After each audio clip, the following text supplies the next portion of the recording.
아멘.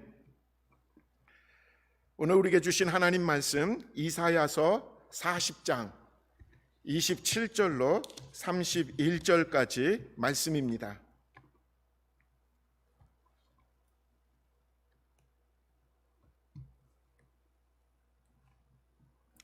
야곱아, 어찌하여 내가 말하며 이스라엘아, 내가 이르기를 내 길은 여호와께 숨겨졌으며 내 송사는 내 하나님에게서 벗어난다 하느냐? 너는 알지 못하였느냐? 듣지 못하였느냐? 영원하신 하나님 여호와 땅끝까지 창조하신 이는 피곤하지 아니하시며 곤비하지 않으시며 명철이 한이 없으시며 피곤한 자에게는 능력을 주시며 무능한 자에게는 힘을 더하시나니 소년이라도 피곤하며 곤비하며 장정이라도 넘어지며 쓰러지도 오직 여호와를 앙망하는 자는 새 힘을 얻으리니 독수리가 날개치며 올라감 같을 것이요 다름박질하여도 곤비하지 아니하겠고 걸어가도 피곤하지 아니하리로다. 아멘. 오늘 우리에게 주신 하나님의 귀한 말씀입니다. 여러분, 요즘 피곤하지 않으십니까? 주변에 예전보다도 훨씬 더 피곤을 호소하는 사람들, 그리고 심지어는 우울하다고, 제가 지금 우울증에 걸렸어요 라고 호소하시는 분들도 주변에 좀 많이 늘어나는 것 같습니다. 이 코로나 19으로 생긴 그 신조어인데, 그 코로나 블루라는 신조어가 있습니다. 한국말로 하면 코로나 우울증, 아니면 코로나 불안감, 이렇게 이름을 붙일 수 있는데, 아마 한 달 정도 저희 교회에 나온 미국 자매가 있었습니다. 예배에. 이름이 엔젤라라는 자매인데 지금 이제 볼리비아에 가서 한 6개월 정도 선교하고 있다라고 하는데, 이 자매가 미국에서 일할 때는 정신 상담 쪽에서 병원에서 어시스턴트로 일하는 그런 자매입니다. 이 자매와 함께 대화하는 중에 그렇게 저한테 말을 해주더라고요. 지금 미국의 정신 치료 그리고 상담하는 이 파트가 완전히 그 오버플로우가 돼가지고 너무 정신이 없다고. 그래서 지금 당장 정신적인 불안과 우울증 때문에 상담을 하고 싶고 치료를 하고 싶어서 병원에 연락을 하면 6개월 뒤에나 오라고. 그 사이에 참 무슨 일이 일어날지 걱정된다라고 그 자매가 저한테 말을 하더라고요. 그러면서 지금 이 위기의 순간에 교회가 조금 더 관심을 가지고 교회가 교회 안에 있는 성도들부터 좀 이런 상황을 인식하고 도움이 돼야 되지 않나 라고 말을 해주는데, 제가 상당히 공감도 되고 또 때로 그 말을 들으면서 참 부담도 많이 됐습니다. 잊질 않는 거예요. 그러니까 누군가가 저한테 목회적인 조언을 하면 잊어버려지지가 않고 늘 기도 제목이 되고, 그것을 놓고 어떻게 우리 사랑하는 성도들에게 도움이 될까. 그러면서 오늘은 이건 뭐 자세한 상담도 아니고 뭐 직접적인 여러분들에게 어떤 큰 도움이 되는 건 아니지만 하나의 시작점이라고 생각하시면서 집단적인 정신건강 예방 차원에서 여러분들과 함께 지금 나는 코로나 블루 증세가 있는가 한번 그 한국의 질병관리본부에서 발표한 표가 있는데, 그것을 가지고 여러분들이 한번 여러분 스스로 한번 진단해 보시기 바랍니다. 내가 이런 질문에 몇 개를 예라고 대답을 하고 있는지. 자, 한번 보시겠습니다. 첫 번째, 여러분들 한번 잘 생각해 보시고 마음속으로 예 한번 아니면 아니요라고 한번 답을 해 보시기 바랍니다. 나는 하루 중 대부분 우울한 기분이 들고 그것이 한 2주 이상 계속되고 있다. 하루 살아가면서 굉장히 우울한 거예요. 근데 그게 하루 이틀 끝나지 않고 2주 이상 계속 진행되고 있다라는 질문입니다. 두 번째, 나는 지금 어떤 일에도 흥미나 즐거움이 완전히 없어졌고 뚜렷하게 저하됐다. 웃음기가 완전히 빠졌다. 누가 재밌는 얘기를 해도 속에서 막 그 원망만 들고 오히려 성질이 난다. 그런 증세가 있는지 한번 점검해 보시고요. 세 번째, 특별한 이유 없이 체중이 감소하거나 갑자기 늘어났다. 그러니까 특별한 이유는요, 먹는 거 말고. 그러니까 사실은 고민이 하도 많고 이런 증세가 겹치면 이 두 가지 반대 증세로 나타난다고 하니까요. 네 번째, 평소엔 그렇지 않았는데 불면증이나 그리고 너무 심한 과다 수면 증상이 내게 있다. 그러니까 잠을 못 드는 거예요, 최근 들어. 아니면 그냥 잠만 자고 싶은 그런 두 가지, 어떻게 보면 양면성인데요, 그런 증세가 내게 있다. 다섯 번째로는요, 지나치게 초조한 기분이나 무기력한 감정을 느낀다. 평소보다도 훨씬 더 막 가슴이 어떤 말을 들으면 막 초조해진다든가, 아니면 그냥 의욕이 없는 거예요. 완전히 의욕이 없는 게 지금 말하는 무기력 증세 다섯 번째 질문이죠. 그 다음 이제 여섯 번째 질문입니다. 피로감과 활력 상실을 느낀다. 이제 비슷비슷하지만 이런 카테고리에서도 그냥 계속 뭐 한 일도 없는데 계속 피곤을 느낀다.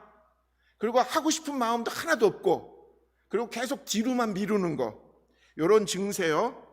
그 다음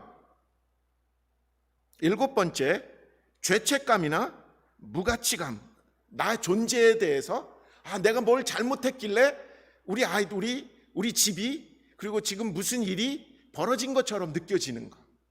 그리고 내가 아무런 존재감이 없는 거죠. 기도도 소용없고 신앙생활의 무력감까지도 느끼는 거. 여덟 번째요, 특별히 사고력이나 집중력이 저하되고, 그리고 어떤 결정을 하지 못하는 우유부단한 감정이 생긴다. 그러니까 어떤 거는 쉽게 결정을 했었는데 이걸 할까 저거 할까, 이 감정이 지금 나를 지배하고 있다라는 그런 증세가 있느냐. 마지막 질문입니다.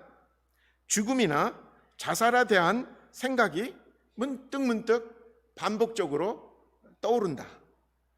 이게 9가지 질문을 지금 여러분들이 좀 들으셨는데, 이 코로나 블루 증세는 처음엔 아주 가벼운 증세로 시작을 한다고 합니다.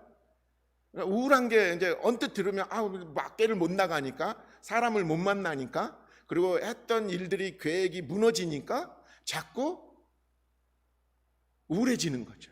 그러니까 그런 증세부터 시작되는데, 여러분 이게 점점 자꾸 심각해진다는 거죠. 그래서 우울증에 빠지거나 공황장애까지도 이르게 된다고 합니다. 그래서 우리가 이 공황장애라는 게 사람들 말로만 쭉 듣다가 이게 공황장애라는 거예요. 어떻게 할 줄을 몰라서 막 당황하는 거. 이런 증세가 너무 계속 방치하게 되면 심각한 단계까지 간다고 하죠.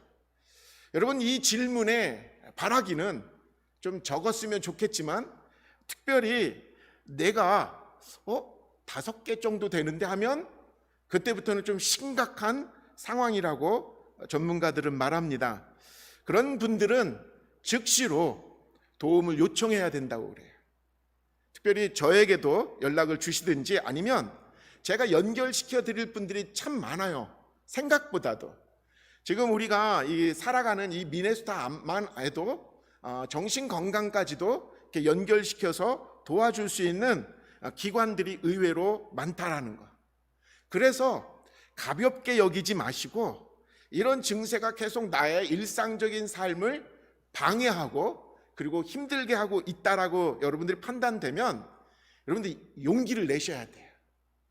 왜냐하면 이거 내가 특히 한국 분들은 정신적인 부분의 질병에 대해서 자꾸 숨기려고 하는데 몸의 질병과 정신적인 육체 질병이나 정신적인 질병은 똑같이 몸이 아픈 거예요. 그렇기 때문에 내가 용기를 좀 내서 지금보다도 훨씬 활기찬 삶을 살 수 있는 길이 좀 있으니까 여러분 건강을 회복하기 위해서 용기를 좀 내시기 바랍니다. 자, 이제 이 피곤의 문제를 또 일로 안으로 끌고 들어오는 거예요. 육체적인 피곤, 그리고 정신적인 피곤.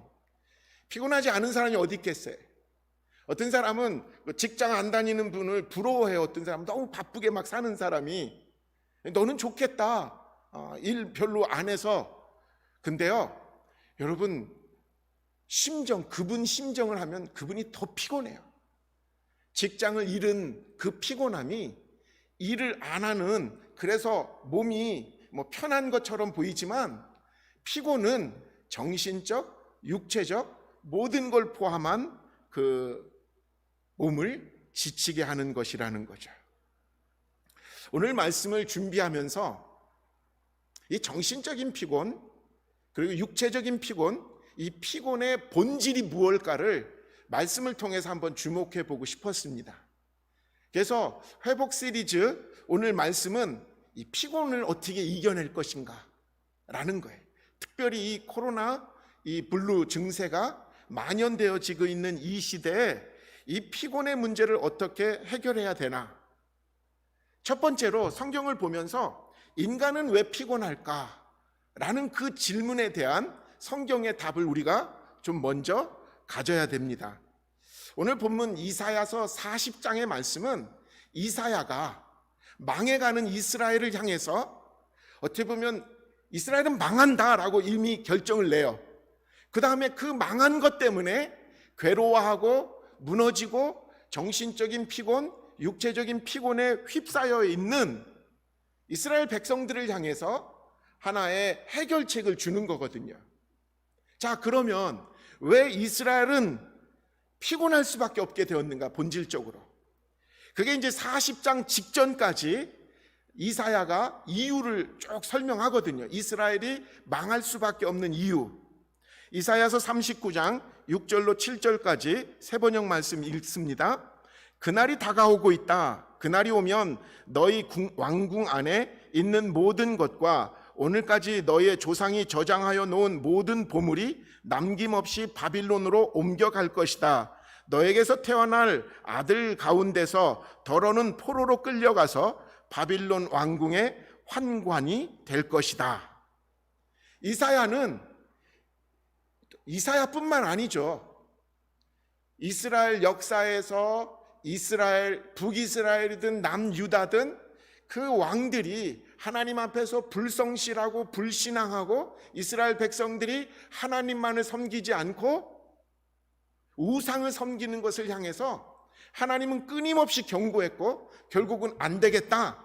그리고는 뭐라고 하십니까? 너희들은 망할 거다. 너희들을 북이스라엘은 아수르가, 남유다는 바벨론이 너희들을 망하게 할 것이다. 이렇게 끊임없이 예언자들을 통해서 선포하게 하셨거든요.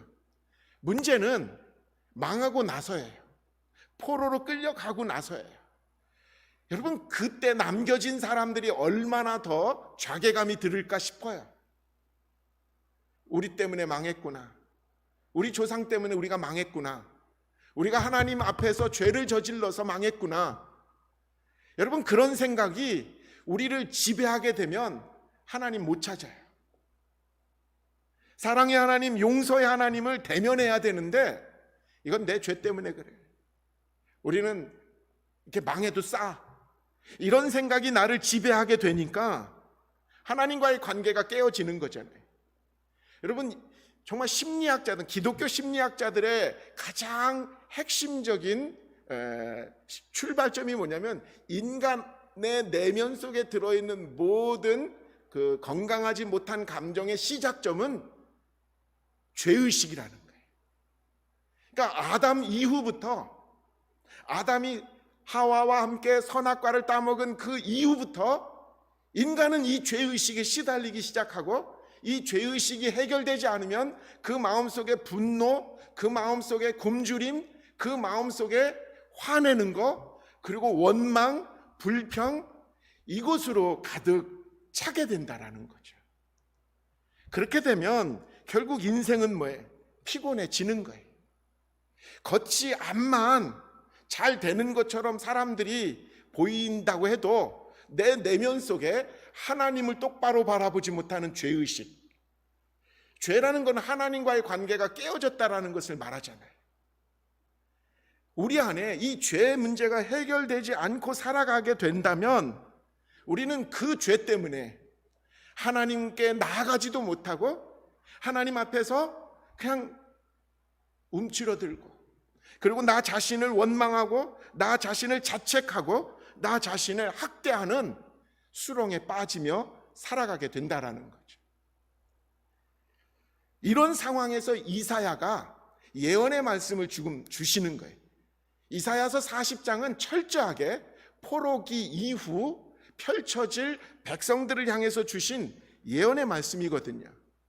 그 말씀 오늘 본문 1절 2절, 오늘 본문에 해당되진 않지만 1절 2절을 새 번역으로 읽어드립니다. 너희는 위로하여라, 나의 백성을 위로하여라. 너희 하나님께서 말씀하신다. 예루살렘 주민을 격려하고 그들에게 일러주어라. 이제 복역 기간이 끝나고 죄에 대한 형벌도 다 받고 지은 죄에 비하여 갑절의 벌을 주님에게서 받았다고 외쳐라. 포로 생활에 지쳤고, 그리고 그 포로로 나라로 망한 이유가 우리 죄 때문에라는 그 생각 때문에 민망스럽고 죄송해서 하나님 얼굴 보지도 못하고 살아갔었던 그 바벨론의 포로된 자들을 향해서 이사야를 통해서 하나님이 무슨 말씀을 하시냐면, 여러분, 얘들아, 이제 끝났다. 이제 너희들이 지은 죄값 다 지불했다. 너희들 이제 하나님이 용서하셔 주셨대. 너희들이 이제 하나님께 다시 돌아와도 괜찮아 라는 위로의 말씀을 지금 이사야를 통해서, 예언을 통해서 해 주신 거예요. 문득 뉴스를 보면 막 몇십 년 도망친 그 범죄자들이 경찰의 추적에 의해서 붙잡힌 장면이 나와요. 근데 거의 공통되게 뉴스에 나오는 그 범죄자들의 이 고백이 뭐냐면 후련하다요. 죄를 저지르고 도망친 그 세월이 너무 불안하고 한숨도 편하게 못 잔 시간들이었기 때문에 이제 죄값 받고 편하게 살고 싶습니다 라고 인터뷰하는 죄인들을 좀 많이 봤어요. 그거예요. 죄값이 지불되지 않은 사람들이 그 마음속에 아직도 남아있는 이 죄의식, 이것이 우리로 하여금 뭐예요? 피곤하게 만드는, 우리의 마음속에 쓴뿌리가 만들어지고 우리 마음속에 화해하지 못하고 미워하고 분쟁하고 원망하게 만드는, 아니 하나님께 나아가지 못하게 하는 근본 이유라는 것이죠. 이것을 우리 주님은 해결해 주셨습니다. 우리가 예수 그리스도를 믿는 그 순간에 예수님이 흘리신 그 십자가에서의 그 보혈이 우리에게 뭘 의미하는 거예요? 우리의 그 주홍빛 같은 죄가 예수님이 흘리신 그 보혈로 말미암아 눈과 같이 희어졌다라는 거예요. 우리의 죄값이 예수님의 그 흘리신 보혈로 다 갚아졌다라는 거예요. 이게 바로 예수 그리스도께서 우리를 위해서 이 땅에 오셔서 우리 모든 인류의 죄값을 짊어지고 골고다 언덕에 제물로 드려진 예수님의 은혜라는 거죠. 여러분, 이것을 로마서 8장 1절은 이렇게 말해주고 있습니다. 그러므로 이제 그리스도 예수 안에 있는 자에게는 결코 정죄함이 없나니. 예수 그리스도 안에 있는 저와 여러분들, 우리 안에 있는, 우리를 아직도 괴롭히고 있는 이 죄의식의 깊은 수렁에서 자유하게 되고 해방되어지는 그 축복을 오늘 또 이 시간 누리시기를 축원합니다. 우리가 예수를 처음 믿었을 때 가졌던 그 감격과 기쁨은 바로 여기서부터 시작되는 거거든요. 죄에서 자유함을 얻게 되면 예수의 보혈, 예수의 그 은혜, 그것이 우리를 구원하게 하신 최고의 능력이고 우리를 향하신 선물이죠. 특별히 오늘 예수 믿는 우리들, 예수를 믿는다고 하면서도 각종 여러 가지 일들로 인해서 피곤해 쩔어서 헤어나오지 못하는 우리들, 특별히 교회의 미래를 생각하며 더 걱정하고 더 힘들어하는 우리들에게 주님은 뭐라고 말씀하시면 내가 죽었냐? 그러실 거예요. 예수의 피는 다 없어졌냐? 그러실 거예요. 바로 그것이라는 거죠. 사랑의 하나님, 용서의 하나님, 은혜의 하나님의 음성을 못 들었기 때문에 우리는 아직도 죄의식에서 벗어나지 못하고 수렁에 빠져 있지 않는가. 오늘 본문 27절을 한번 주목해 봅시다. 야곱아, 내가 어찌하여 불평하며 이스라엘아, 내가 어찌하여 불만을 토로하느냐? 어찌하여 주님께서는 나의 사정을 모르시고 하나님께서는 나의 정당한 권리를 지켜주시지 않는다 하느냐? 지금 이스라엘 백성들이 원망이 아주 가득 찼다는 거예요. 그 이유는 뭘까요? 하나님의 용서하시는 그 음성을 안 들었고 그저 지금 눈에 보이는 현실에만 매몰되어 있기 때문에 사랑의 하나님, 용서의 하나님, 그 하나님을 음성을 못 들은 거예요. 여러분, 저와 여러분들은 어떻습니까? 예수를 이미 믿고 구원의 기쁨으로 살아가는 우리들이지만 어느 순간부터 희미해지지 않았습니까?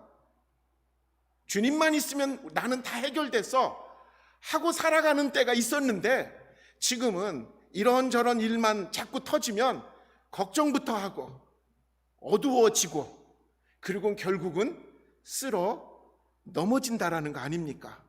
성경은 끊임없이 우리에게 하나님의 본심에 대해서 말씀해 주시죠. 심판하시고 멸망시키시고 다 그러지만 하나님의 본심은 뭐예요? 우리가 망하고 우리가 심판받는 것이 하나님의 본심이 아니라 우리를 어떻게 해요? 회개케 하셔서 우리를 용서해 주셔서 우리에게 영원한 생명을 주시고자 하는 당신의 자녀로 다시 삼고자 하시는 것이 하나님의 본심이라고 성경은 끊임없이 우리에게 알려주고 있습니다. 근데 왜 우리는 그 음성을 못 듣나요? 우리는 왜 계속해서 우울해지고 피곤하다고 말할까요? 분명합니다. 매일매일 그 음성 듣기를 즐겨하지 않기 때문에 그래요. 하나님을 묵상하지 않기 때문에 그래요. 여러분, 성경에서 묵상이라는 말은요, 반복하고 반복하다라는 뜻이거든요. 여러분, 우리가 성경을 묵상하는 것은 딴 게 아니라 한번 쫙 읽고 이게 무슨 내용이구나 알고 넘어가는 건 묵상이 아니에요. 그건 읽은 거예요. 하나님을 묵상하는 것은 뭐예요? 하나님이 어떤 분인지를 반복해서 고백하는 거예요. 하나님이 이런 하나님이시지, 아멘. 하나님이 나를 지켜주신다고 했지, 아멘. 하나님이 능력 있는 하나님이시지, 아멘. 여러분, 이것을 반복하는 것이 묵상인 줄 믿습니다. 여러분, 성경을 매일 읽으면서 이 하나님을 내가 묵상하라는 거예요. 그러면 그 하나님의 음성을 듣고 내 죄를 사하여 주셨고 내게 하나님이 새 길을 열어주실 것이고 이전보다도 더 놀라운 일들을 일으켜 주실 거다라는 주님의 그 음성을 들으면 뭐예요? 다시 힘이 난다라는 거죠. 두 번째로 보면요, 이 피곤을 어떻게 하나님은 극복하게 해주시는가? 오늘 본문 31절에 보면요, 오직 주님을 소망으로 삼는 사람은 새 힘을 얻으리니 독수리가 날개를 치며 솟아오르듯 올라갈 것이요 뛰어도 지치지 않으며 걸어도 피곤하지 않을 것이다. 세 가지가 반복해서 강조되어져요. 하나님께서 피곤을 이기게 하시는 방법이 하나님이신데, 그 하나님이 어떤 하나님이냐면 날개도 하시고 뛰기도 하시고 걷게도 하시는 하나님. 날려고 할 때는 날아야 돼요. 어떤 때 날아야 될까요? 우리가 앞뒤 사방이 다 막혔을 때는 위밖에 없으니까 날아야 돼요. 어떨 때는 뛰어야 될까요? 길 하나밖에 없을 때. 저기를 지금 뒤에는 불이 붙었고 전속력으로 달려야 될 때가 있는 거예요. 인생에는 또 어떤 땐 걸어야 될까요? 그냥 일상적인 삶은 걷는 거예요. 근데 이 걷는 것이 문제예요. 왜냐하면 권태롭더라고요.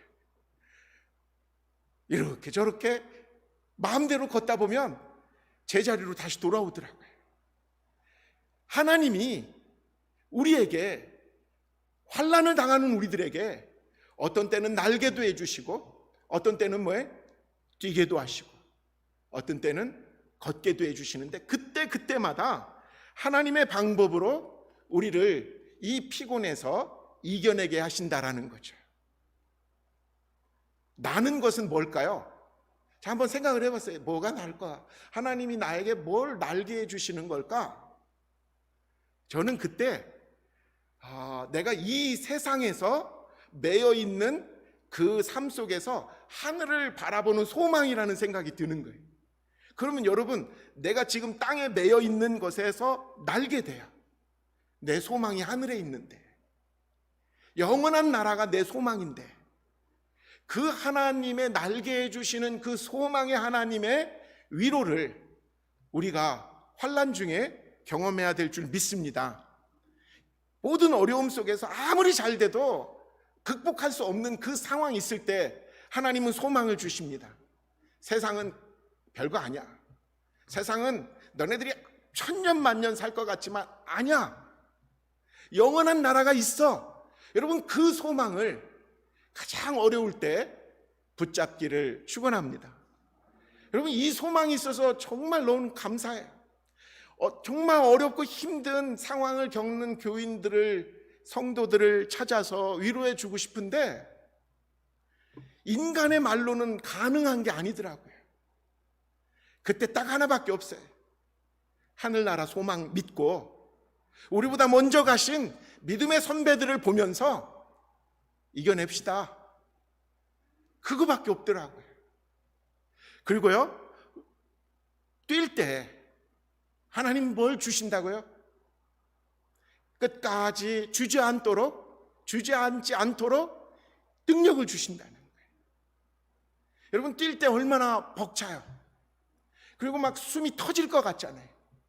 근데 그 어려운 때 능력 주시는 분, 매일매일 주님께서 능력 주시고 감당할 수 있는 힘을 주신다라는 사실, 거기까지만 알고 뛰면 되는 거예요. 우리 욕심이 너무 과해요. 주님이 원하시는 바는 뭐냐면 포기만 안 하면 된다.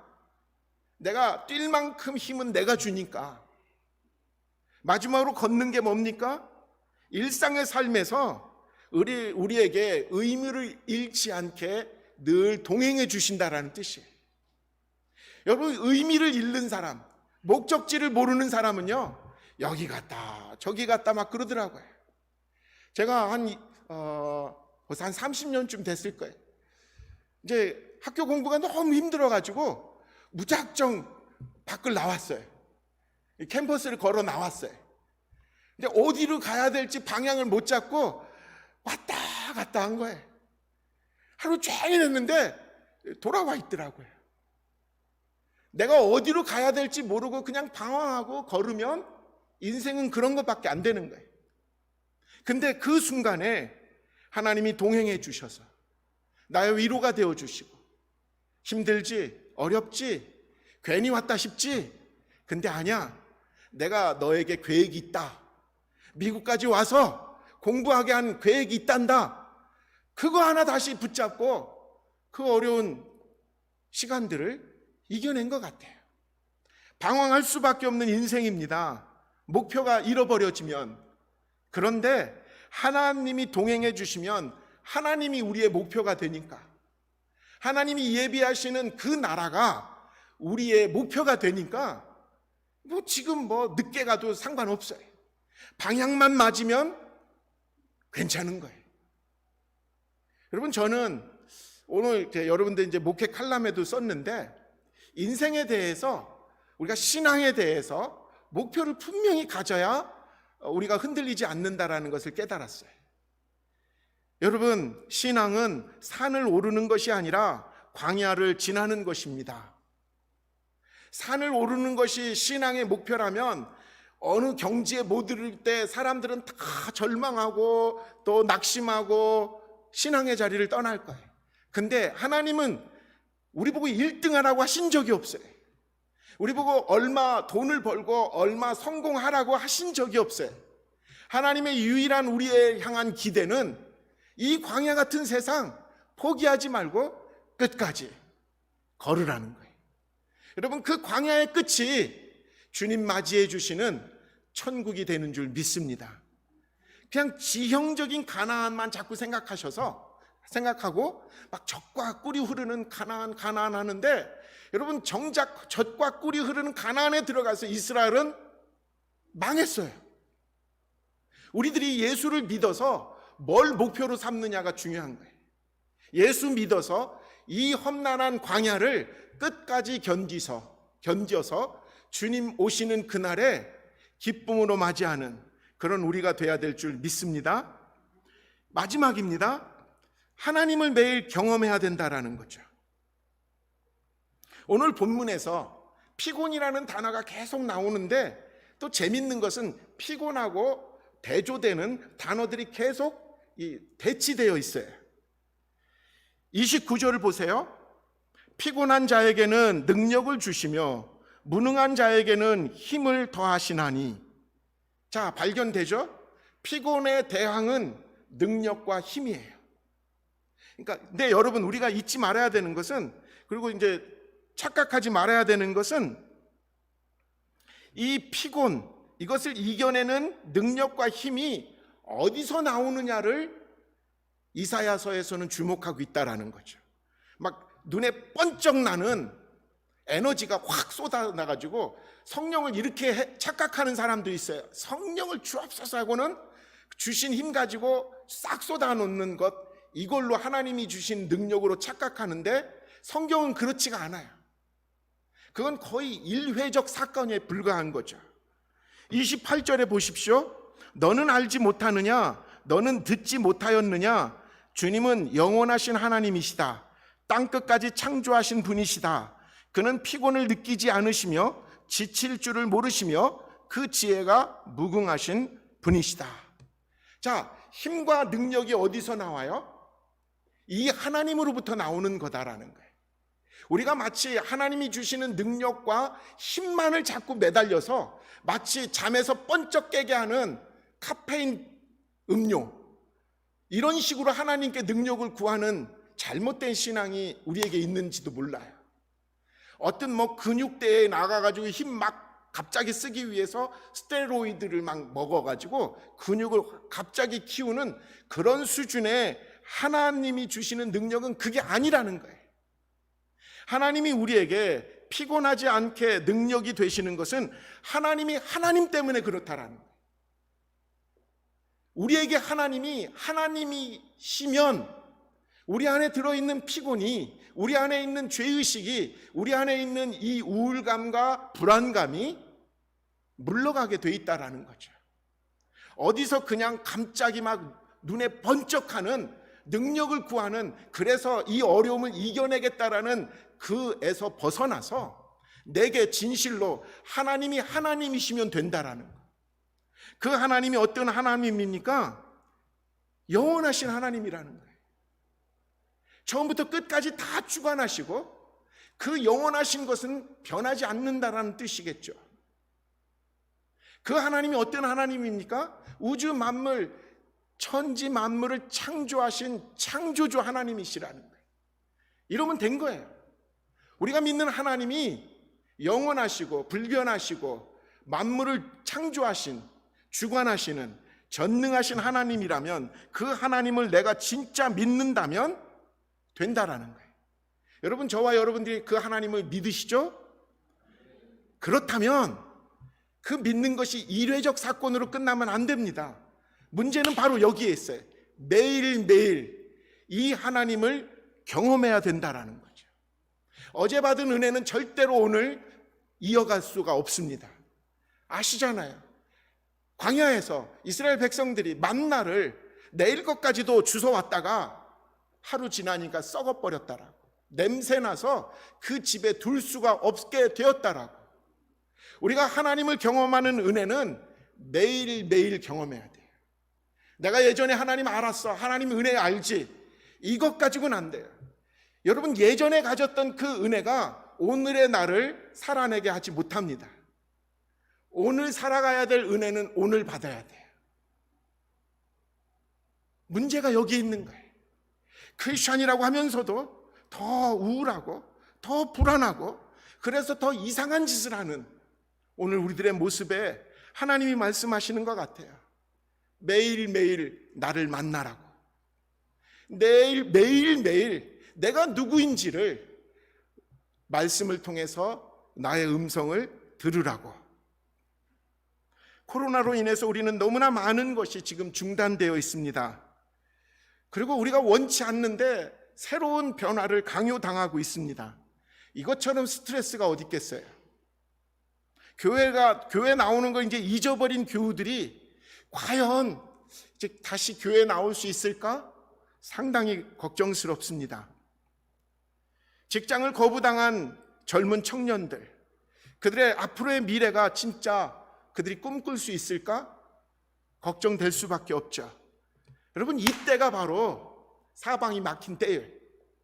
이때 우리는 하나님이 주시는 소망으로 날라야 돼요.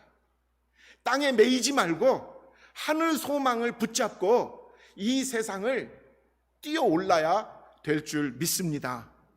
앞으로 우리가 감당해야 될 사역은 아마 전력을 다해서 뛰어도 힘들 수밖에 없을 거예요. 그때마다 하나님이 힘 주신다, 주님이 응원해 주신다. 여러분, 그 힘 가지고 버티는 저와 여러분 돼야 될 줄 믿습니다. 오늘 말씀 이사야서 40장의 말씀은 바로 코로나 팬데믹으로 코로나 블루에 빠진 우리들에게 하나님이 주신 처방전입니다. 괜찮아. 나는 아직도 천지를 만들고 천지를 지금 다스리고 영원부터 영원까지 주관하는 하나님이야. 그 하나님이 우리의 하나님, 우리 모두의 하나님, 그 하나님을 고백하는 저와 여러분 돼야 될 줄 믿습니다. 기도합시다. 하나님, 감사합니다. 하나님이 우리의 하나님 되어 주셔서 이 땅에 얽매이지 않고 하늘을 솟아오를 수 있는 소망 주셔서 감사합니다. 달려도 지치지 않는 능력 주셔서 감사합니다. 매일매일 주님과 동행하며 이 땅이 나의 끝이 아니라 주님 나라 바라볼 수 있는 목표를 주심에 감사합니다. 이 힘 가지고 피곤해서 이겨내게 하여 주옵소서. 감사합니다. 우리 주님 예수의 이름으로 간절히 기도합니다. 아멘. 교회 소식 같이